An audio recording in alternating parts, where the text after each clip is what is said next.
Bryce Johnson is a mindset coach and a speaker who has an affinity for connecting and understanding people on a very deep level. He's on a mission to empower people to live a happier, successful, and more fulfilling life. And the reason why I want to have him on this podcast is because I'm also so dang passionate about that. And I just feel like this is probably going to be an amazing conversation around how we can find happiness inside and outside of our business.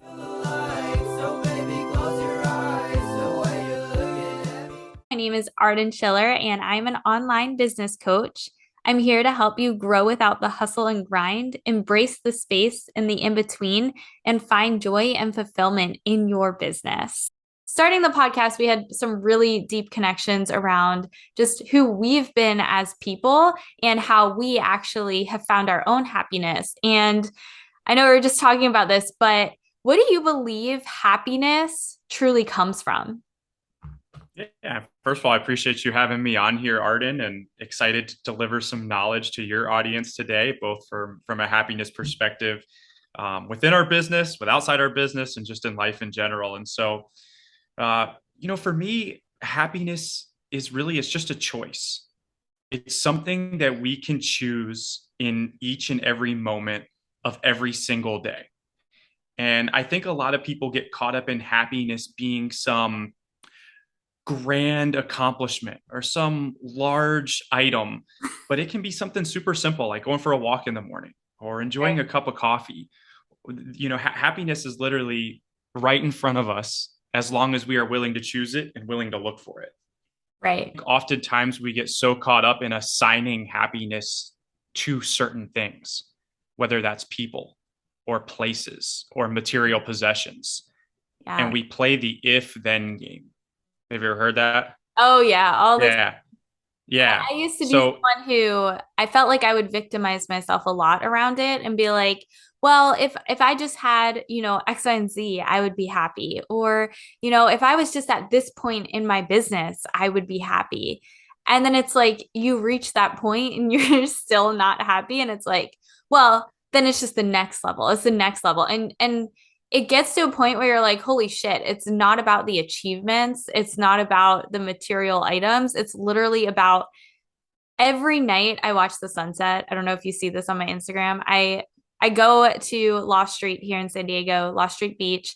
I sit on the grass and I watch the sun set. And every night I ask myself what I'm grateful for. I actually have sticky notes all over my room that ask me what I'm grateful for. And I think it's so important to be like looking at what you have rather than what you want.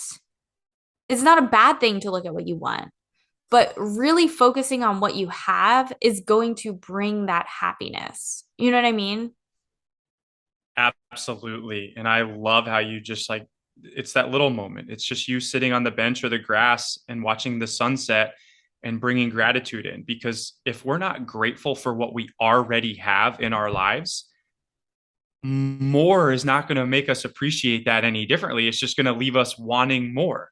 And Exactly. so that's what people don't understand is, oh, if I get this, if I get the girlfriend or boyfriend, if I get the promotion, if I get the new client, then I'll be happy. But that's not what happiness even is. Yeah, and like even I think it's always asking yourself why do you need that to be happy? What are you not able to give yourself right now that is not creating happiness? Does that make sense too? Like Absolutely. yeah, it's those moments of why do you need love? Are you not able to give yourself love? Why do you need money? Are you not able to go out and make money? And figuring out why. And also, what is these things? What are they going to do for you when you have them? You know what I mean? Yeah, those are really beautiful questions because a lot of times, if we're honest with ourselves, I think the answers will surprise us. Like for me, when I was younger, I was constantly chasing money and cars and material possessions. And my why was because they're going to make me happy. But Hmm. it was really because they were going to make me look happy. They were going to make me look successful. They weren't actually going to bring me any type of fulfillment. And when I dug deep with myself and really started asking myself some of those tough questions that you just brought up, the whys were very surprising, but also very revealing. And I think a lot of it really does come to, I was the same way, right? And a lot of it comes from, I just wanted to prove myself. I wanted to be like, hey guys, look at me. I started a business and it's successful as hell. Hey guys, look at me. I'm a teacher and I'm killing it. Like, and it was always those moments of, I want to prove to everybody else what I have. And that would make me happy. When in reality, in 2020, I remember I actually made a caption on this. I met Alex Hormozy, which is so cool, a few weeks ago and about a month ago now. And I posted a caption, and is the first time I think in my life that I was genuinely so happy. Like I didn't care about anybody else. I didn't feel obligated to prove myself. And I got this picture with him, and I thought about back in 2020 when COVID hit, and I wasn't teaching. I was teaching, but my students weren't online because I was teaching in an inner city school. So none of my students usually showed up on Zoom because they didn't have computers, unfortunately. And there was one, it was like a Wednesday, and none of my students showed up. So I used to take runs down the Manayunk Towpath in Philadelphia. And I would run to this place where the Manayunk Dam was, and I would like go through all the trees and the whatever the forest, and I would find this concrete brick that I would walk all the way out to be literally in the center of the water, and I would just lay there and let the sun hit my face. And I just remember this one day, it was like a Wednesday, and I laid there and I literally had everything. Like I had the relationship, I had the job, I had the family, like I had the house, like it was perfect. It was like the white picket fence, the beautiful house, the everything that it could have been.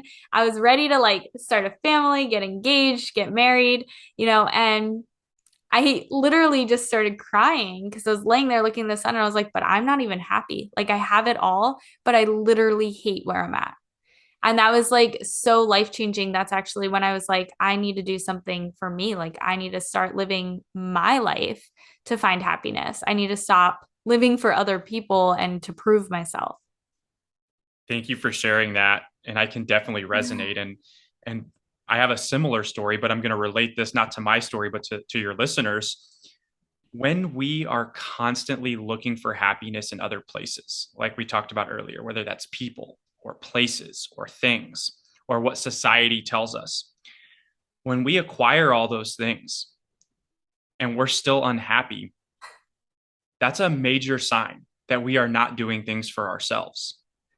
And we're also telling ourselves that if we play that game, if we don't acquire those things, we're automatically and subconsciously telling ourselves that we are not going to be happy.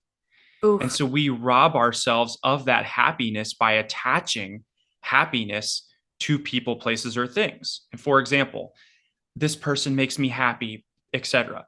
What happens if that person leaves your life? Are you saying your happiness is gone with them?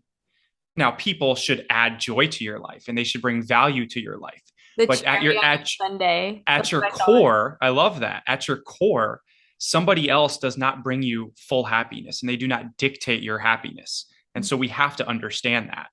Yeah, exactly. And it's like you have to be complete, and you have to complete yourself, and someone else is the cherry. They're the thing that makes you happier. Or it doesn't even have to be someone else. It could be that external validation, right? That the money, the materialistic items, the people around you, those are the cherry on top.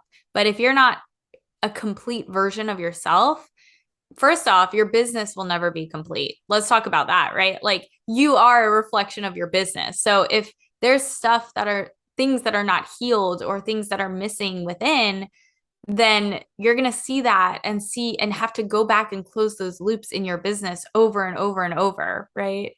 I love how you just pulled that into business and you're spot on because that's why mindset and living a happy, fulfilling life are so important to me because at our core, that's where everything starts. And Mm-hmm. so if we look at gaps or cracks in our business, we can often relate those back to ourself in some way, shape, or form if we're willing to be self-aware enough to accept that. And And so honest. Yeah, exactly.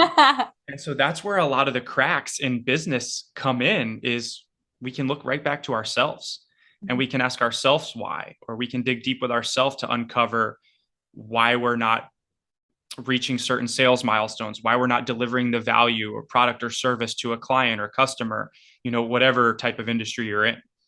Right. Right. What's been the biggest thing for you that's allowed you to find happiness within your business? Ooh, that's a good question. I would say starting to follow my gut and intuition. I think a lot of times I listen to 1,000 people tell me to do 1,000 different things.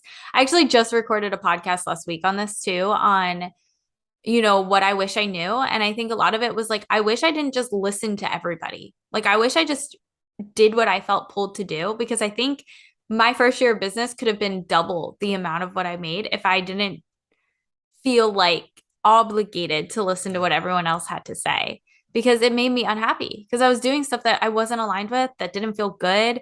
I I couldn't understand why I was doing it. There was like no strong why or foundation around it.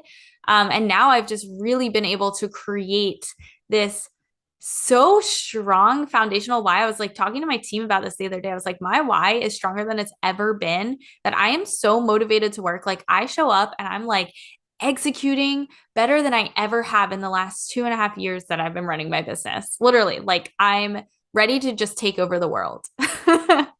But it That's had, so awesome.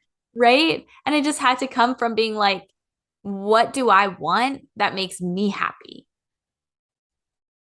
I think with anything in life, if our answer to why we're doing something is because somebody else said to, we're going to be extremely unhappy and unfulfilled.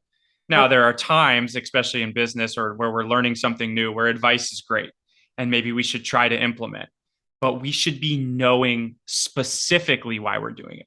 I'm doing this because it's going to grow my business. It's going to allow me to reach more clients. It's going to allow me to, delegate whatever it is. But if the answer is because somebody else said so, we're probably not doing it for the right reasons, right?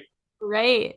Right. And I think that also comes back to like mentorship as well, right? Like, I think mentors are so important to have. Having a coach is like the number one thing you can have.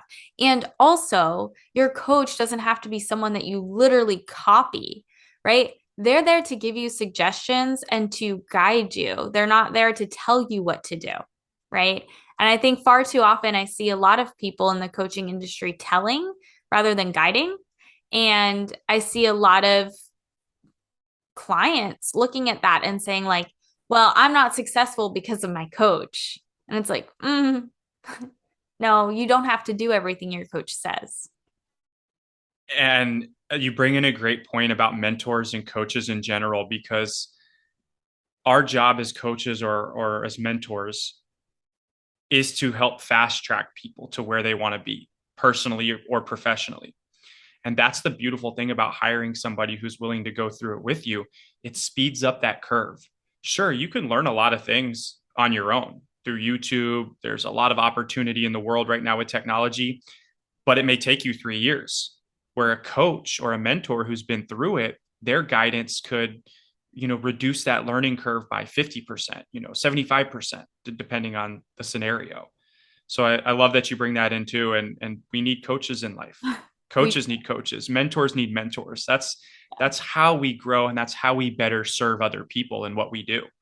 exactly. And I think as a mentor, right, or as a coach ourselves, we have to be able to find our own happiness to provide that to our clients so that they can find their own happiness. Because if we're not happy with what we're doing, or we don't feel like what we're doing is changing the world or even so dang significant, it's going to be really hard for our clients to feel happy in our program.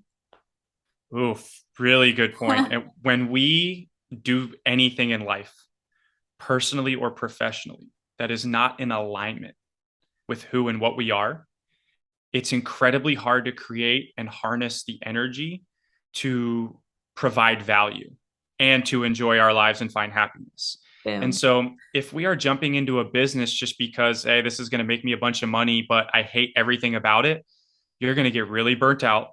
you're going to be incredibly unhappy and you're going to be incredibly unfulfilled. Oh yeah. And so that's like one of the biggest things I tell people is when you start to embrace your authentic self and you start to live in alignment with who and what you are, that's when you really start to thrive. That's when you really start to find happiness. And, I think another thing, I think we were talking briefly, people think that like happiness is just going to like knock down our door and like come inside and like wake us up one morning. We have to choose happiness. We have to do things that bring us joy and bring us a lot of love and value and happiness. And same with our business path. We Yeah. need to choose things that bring us happiness, even in business, because they're not just going to come find us. That's not how that works. No, yeah, I agree. And I think something I work really hard with my clients, because my ideal audience is the people who are like hustle and grinding, like nonstop. And I take them from hustle and grinding, seeing like little to no results, to actually finding joy and creativity in business and learning how to really attract what they desire. Because I think when you can actually take care of you and find joy and find happiness, people feel that. Like everyone always tells me, they're like, Arden, you're so high energy. I literally just want to be a part of your container. I'm like, yeah, why am I high energy? Because I'm happy as shit. Right? Like, not every day I'm like happy, right? But like, I own my life. I'm thriving. I'm not surviving. And people feel that. People want to be with that. You know what I mean? And it's because you've stepped into your purpose and your path and it's in alignment with who you are. And Mhm. that's another, like you brought up another topic I want to touch on. Happiness and positivity is not ever present. It's not something that we're going to feel 24/7. That's not even realistic. And so I think that's the big toxic understanding of choosing positivity and being happy is like, oh, every day we're just happy go lucky and life is perfect. And I always remind people that choosing happiness and choosing positivity isn't all about rainbows and butterflies.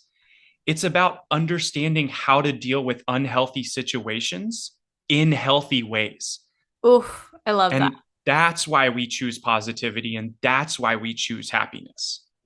Yeah. Oh, yeah, I love that. And I think that's something that I've really stepped into this year, is like recognizing, instead of reacting when shit's hitting the fan in my life, I'm actually responding in a healthier way. And that's creating a happiness. It's like recognizing that, oh yeah, like all of this is going wrong. Like, but here's why it's going wrong. Here's why it feels like it's going wrong. Here's why it doesn't seem like it's a good thing, but it is.